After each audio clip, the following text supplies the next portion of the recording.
U ime Upravnog odbora Hrvatskog karate saveza i u svoje osobno ime želim se zahvaliti svim trenerima, sportašicama i sportašima, svim sucima i naravno tajništvu Hrvatskog karate saveza kao i natjecateljskoj komisiji da smo ovoga vikenda na najbolji mogući način odradili 4 velika i važna natjecanja.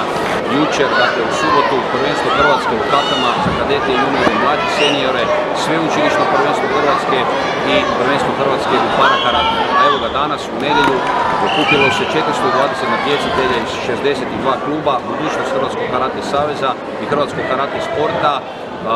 Oni koji će danas pokušati ostvariti plasman rezultatom i biti predstavnici Hrvatskog karate saveza na predstojećem prvenstvu Balkana koje se održava krajem 5. mjeseca u Istanbulu u Turskoj.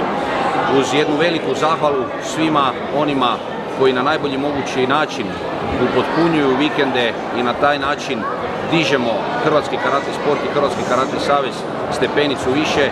Svima upućujem iskrene čestitke, svim onim osvajačicama i osvajačima odličja koji su jučer se popeli na postolje, a danas ovim najmlađima želim puno sportske sreće. Hvala i sretno.